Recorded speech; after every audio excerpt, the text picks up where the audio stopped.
Hello and welcome back, Year 11. You've got to week 4 of the personal project. Congratulations for working so hard. We've come a long way now, and we're getting to the most exciting bit. Today we're going to be talking about how to plan the report structure or the presentation structure, because as you know, you're going to be giving a presentation to your supervisor showing your argument and your research.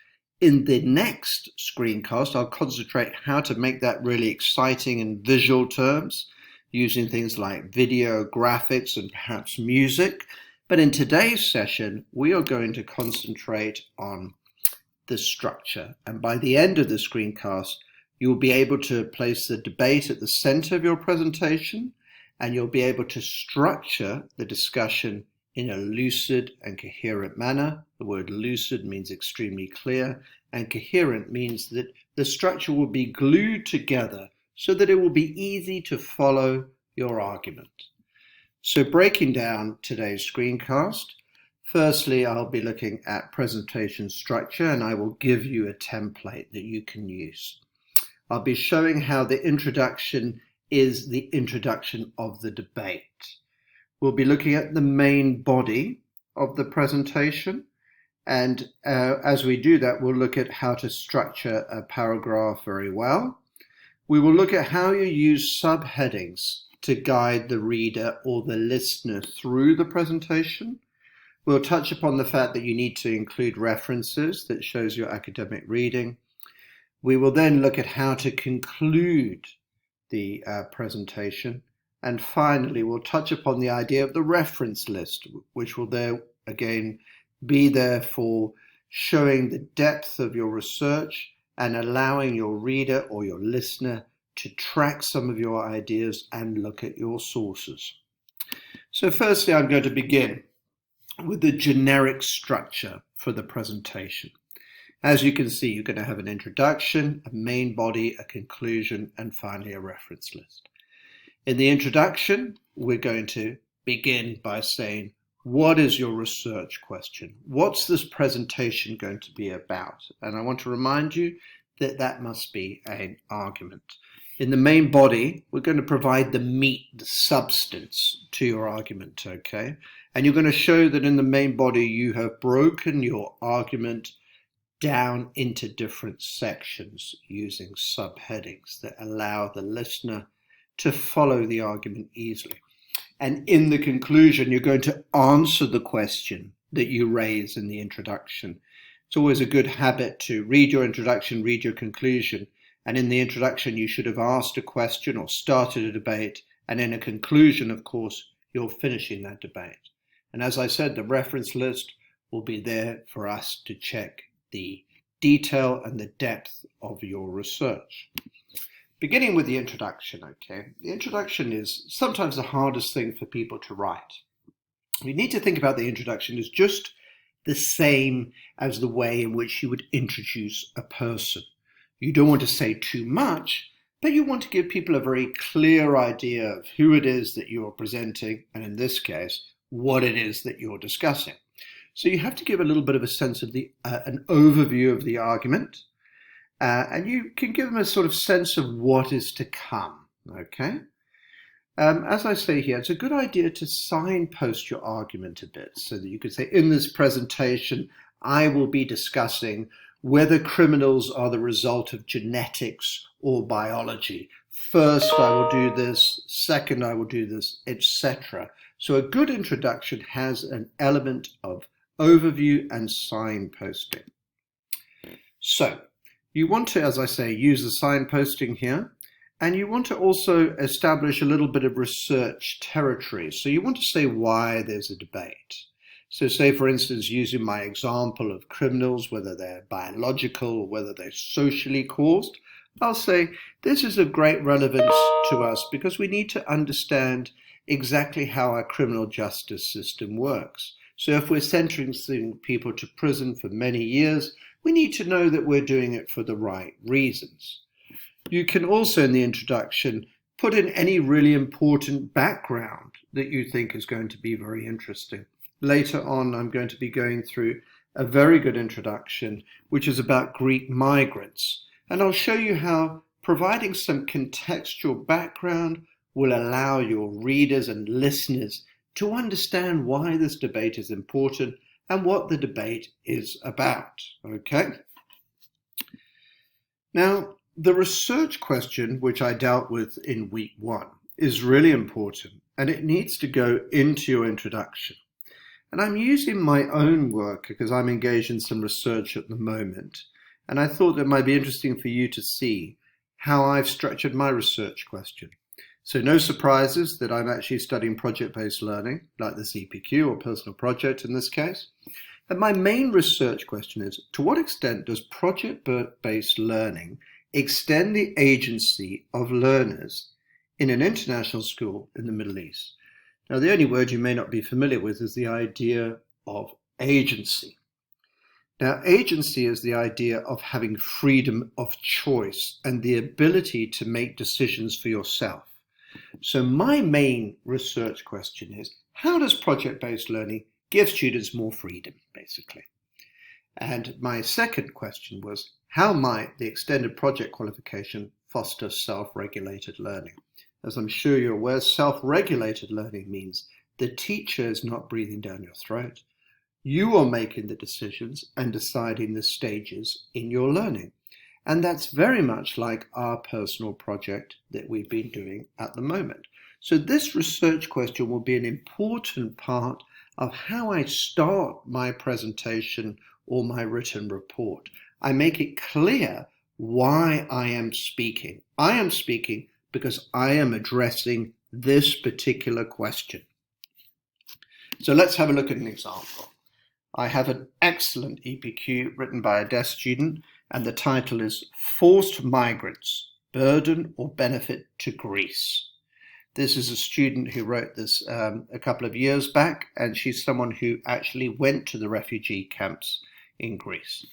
Now, what you're going to see in her introduction is that she does the following things. She gives you a definition of migrants. She does a little bit of context about why this is an issue. She says why there is a reason for debate, what the debate is, and what it is that she's going to argue. And this is the perfect recipe for an introduction. So here we go. My first slide, I've called it context building. The 21st century has witnessed the displacement and movement of significant numbers of people within and from the developing world due to a number of reasons, including climate change, development projects such as the Metro Manila railway project that displaced 35,000 families, political upheaval, and wars. By the end of 2016, over 65 million people have been forced to leave their countries. So she has given you the background to why migration has become such a big issue across the world. And if we have a look at the end of this first paragraph, this is the highest influx of refugee migration in the history of the world, outperforming the mass migrations such as the India Partition, as well as the Great Migration. So she is establishing why this is of interest to you, the readers. This Great Migration is like nothing that has been before, and you're getting some of the interesting background that you need to know in order to understand this particular presentation. Moving to the next paragraph. This is where she includes the research question and shows what the purpose is going to be of the presentation.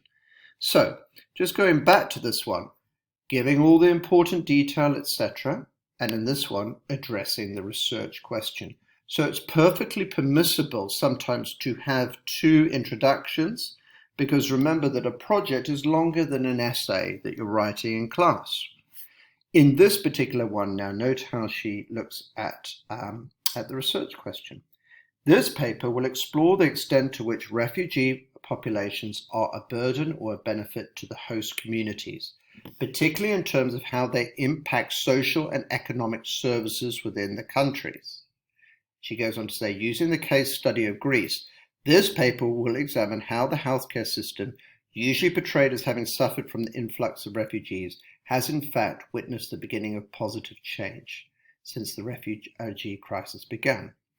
So why am I highlighting this particular introduction to you? I'm showing that we know exactly what this presentation is going to be about. And you see here, she signposts what her argument is going to be. So in terms of your presentation, what can you learn from that? Straight away, explain why you're writing and what you hope to do in this particular presentation. That allows your audience to understand the direction that the presentation is going to take. So the introduction highlights the purpose, it shows why there's a debate, and it gives some kind of signposting of what's going to follow. Now, the main body of your essay, I'm going to go on to, main body of your presentation, I should say. I'm referring to this slide as the building blocks of your EPQ, and those, of course, are your paragraphs. Paragraphs are really important. You might be thinking to yourself, well, this is a presentation, but I want to remind you of one thing. This is not speaking like you speak to your mates, or even as you might speak in class. You are giving a formal academic presentation, so you need to speak in terms of paragraphs. They need to be much more structured than in everyday speech. So it's important that you realize here, you're speaking almost as though you are writing. So your paragraphs have to be carefully shaped, and I'm going to be going through that now. So you will know that very often the actual main body of the essay or the presentation is referred to as a kind of hamburger. And the main body, the central bit, therefore, is the meat, the important fillings. If the introduction is the top of the burger and the conclusion is the bottom of the bun, we are now dealing with the inside part, the supporting detail. So let's think of it that way, okay? Now, when we're writing a paragraph, a normal paragraph structure in what we call a discursive essay, discursive means giving lots of information, discussing something. Generally speaking, a simple way of seeing a paragraph would be to have a topic sentence that introduces what the paragraph is going to be about.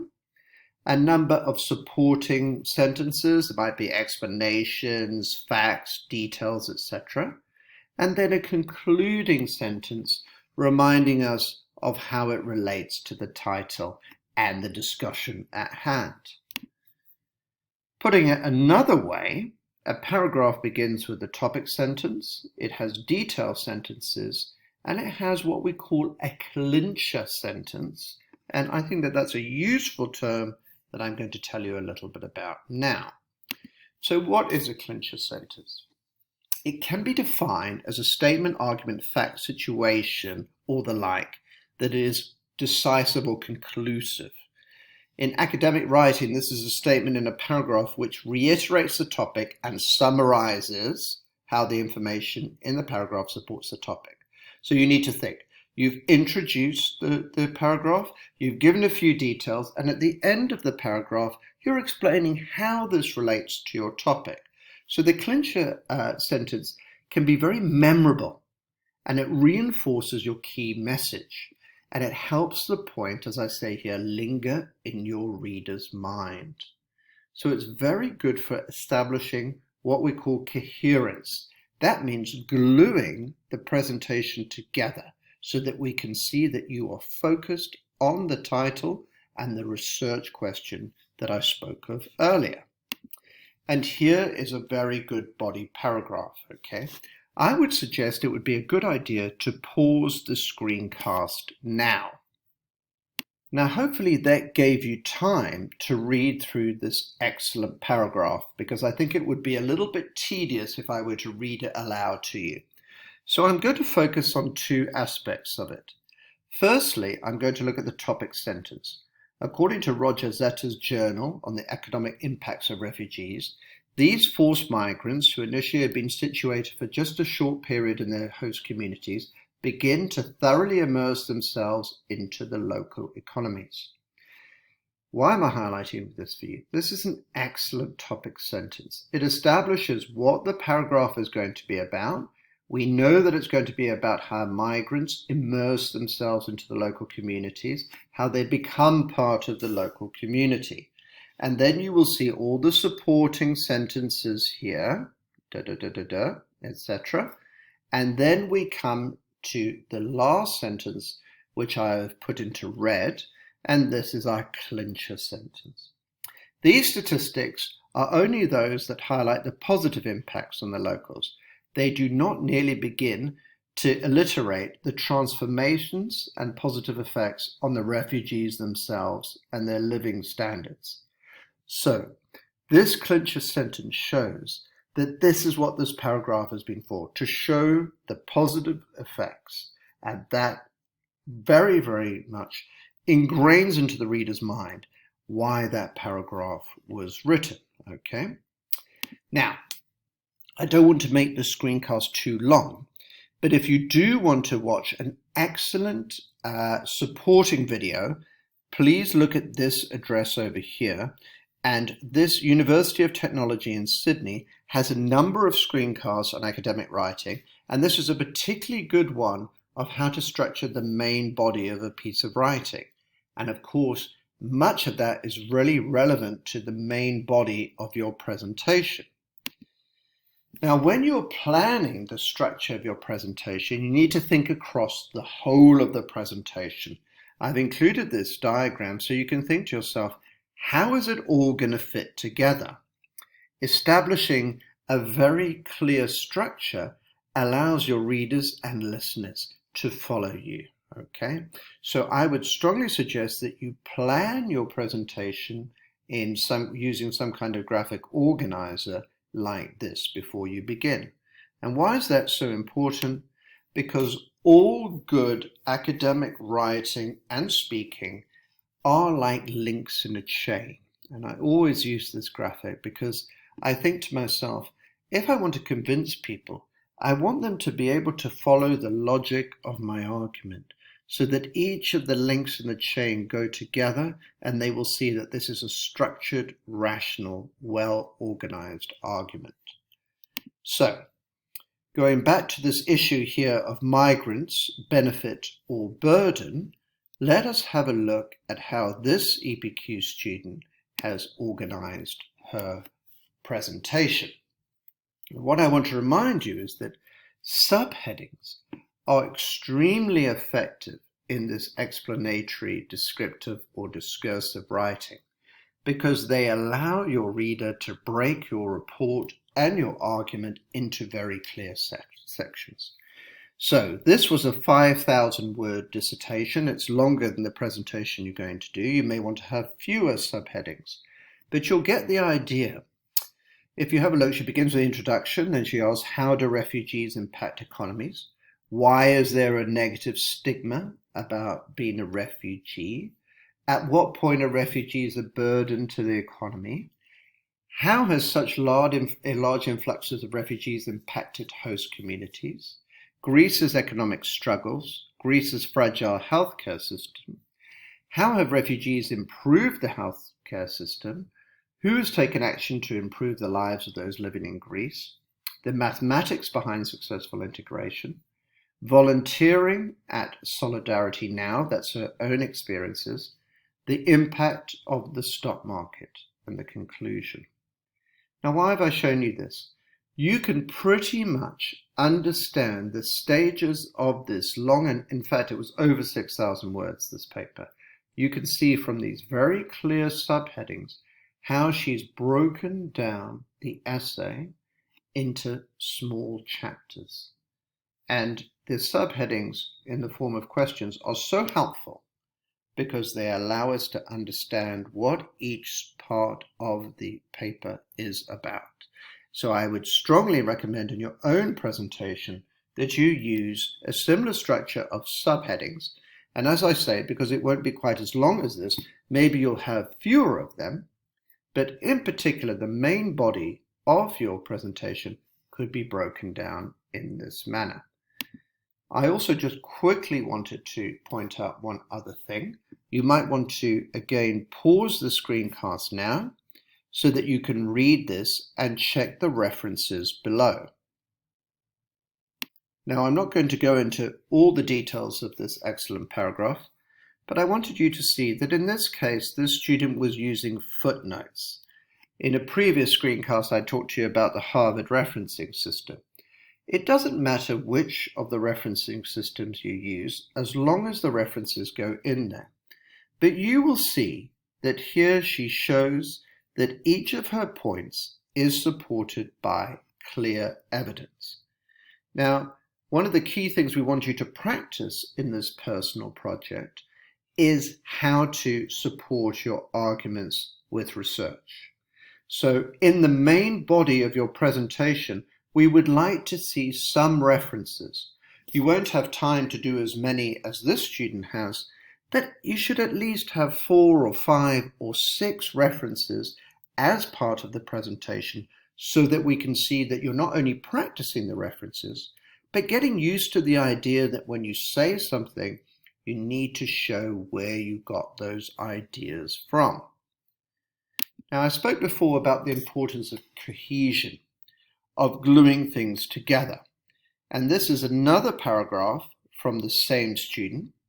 And what I want to point out this time, and you might want to pause the screencast again so you can actually appreciate this. What I want to point out this time is that the cohesion in this essay is very good. Notice how she begins this paragraph. More frequently, however, scholars, including Roger Zetter, do point to the economic burdens of refugees. You'll notice the however there is excellent, because it means that one paragraph runs into the next. And if we go back to that idea of the chain that I told you about, we can then see the idea that the argument works by linking together. And so that's what we'll be looking for. Linking words, connective phrases, etc. are extremely valuable. Now, in the middle of your presentation, I want you to remember perhaps the most important thing. You are using other people's opinions, but your own mouth, your own voice is absolutely key. So make sure that your voice and your opinion is transparent. You want your presentation to be argumentative and evaluative. We've talked a bit before about critical evaluation of sources. Here's your opportunity to show that you haven't simply taken opinions, that you've picked them apart and you've said whether they're good or not. And this we want to see in the midsection of your presentation. And once you've finished the middle part of your presentation, the main body, the meat of the burger, as we've seen, you're going to move on to the conclusion, okay? Completing it. This is another key stage.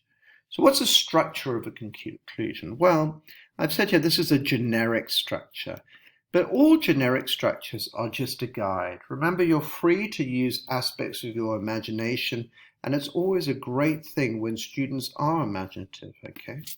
But this is an idea of what you need to include. You want a kind of brief recap of what you've covered in the report. Highlight the most important aspects of your conclusion and your findings. You might evaluate the main arguments. If you've had 2 or 3 different people, you could say, argument X was so much stronger than Y and Z for these reasons, okay? And one of the key aspects is your take-home message, especially in a speech, especially in your presentation. You want your audience to have a take-home message. I thought I would just briefly put up a few conclusion words to remind you that using lexical phrases like in summary, in conclusion, they tell your reader what you're doing, that you're bringing the argument to an end, and now you're going to synthesize the different points and you're going to say how it is that you're answering this question. And here you can see our beautiful takeaway. So the most important thing will be this take-home message that your people will walk away with. So when the presentation's finished, they'll walk away with this in their mind. So it's very important that you emphasize what that's going to be, okay? I've said leave your marker or your audience here. Don't leave them wondering about your conclusions. Make it really clear. Put it down in plain English. Make it understandable for your audience.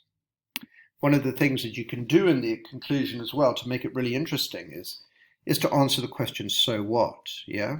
So if I go back to this Greek migrant idea of one of the students, so what? How does it affect me? Well, it affects all of us if we have a refugee crisis. there can be all kinds of chaos in the world. So one of the things that you can do in the conclusion is remind your audience that this particular presentation matters to them. As I say, you go from the local to the global. Give the bigger picture can be very, very useful.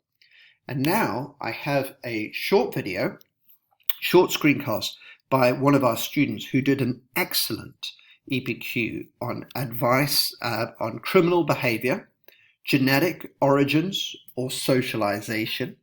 And what she has done is she has broken her argument down for you to see how this can help you with your planning. And I think you'll find it excellent and extremely useful. Hey guys, my name's Renee. I just finished my EPQ recently and I did it on criminal behavior, genetic origins or socialization, so I did a psychology topic. I'm putting my face on it because I know I like matching the audio to the face, but you don't really have to look at me. But yeah, so today I'm just going to be giving you like an EPQ guide, so like how to do your notes, how to structure your EPQ, because I know it would have been helpful if I did it. So I'm not going to solely talk about mine because I know people are doing other topics and your EPQ structure does vary on what type of topic you decide to do. So I do know I'm doing psychology. So a main part of your EPQ is that you're going to have to evaluate your sources and the sources that you use. And I know a friend who did politics, and for her EPQ, she had to do a whole chapter just evaluating her sources.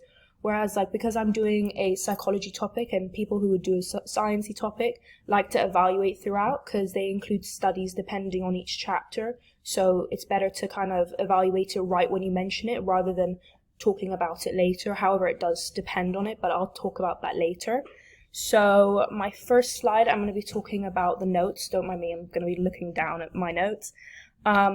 So what I found really important is that when you create your question, before you even start planning or even researching, create umbrella points on that question. Now, those umbrella points don't exactly have to be what you're going to end up using as your chapters, but it helps you create a path for the way you want to create notes and how to plan your actual EPQ. So for me, because mine was to do with criminal behavior, I knew that I wanted to include different aspects and different causes of criminal behavior. So one of my umbrella points was like genetics or environment, so the like status of where you lived and stuff like that. So it does depend on the topic, but it is helpful when you're actually trying to plan it and researching. So when you try to plan and research, for me, my main two places were JSTOR and Google Scholar. I thought those were really helpful. And then these concepts and umbrella points will also give you an idea of what you want to create your chapter. So for me, I found it really helpful, and like a big tip to me was dividing your plan into your chapters, because then when you go and you actually end up writing it, you already have the structure of your EPQ, so you don't have to worry on trying to make it flow, because it's already flowing based off your plan. It's almost like you just have to add, it's obviously not just that, but you have to add like connectives and stuff like that, and then you actually write it in an essay form. So I found that easier, so it's like a little tip. Next, for your actual introduction, so I've gotten tips from like people who've done EPQ or like university essay writing, and I found it helpful to, when you're writing your introduction, address what you want to study, what you want to find, so the questions you'd like to study over, so almost scrape over the chapters that you'll do, and then also make sure to include any main concepts. So for me, because I did psychology, one of my main theories was the social learning theory, so I made sure to briefly explain that because I knew that it would come up a lot. And the abstract that I talk about, you can't write your abstract in the beginning, because an abstract is basically a little summary of what you found in your essay as a whole. So the only way you can write that is at the end. So you kind of write that after your conclusion. So that's your introduction. Then when you're dividing your actual report, like I said, creating a plan based off chapters makes this really easy. So you already kind of know how you're going to write it. A big thing for me is I found that I didn't initially create two arguments, and part of the mark scheme, it says something that you have to discuss and create an argument, so creating a counterpoint. So for me, you'll see in the structure of my EPQ, I made sure to include not just learning through people and environment, learning through, causes of criminal behavior through like genes and stuff like that, so a scientific counter argument.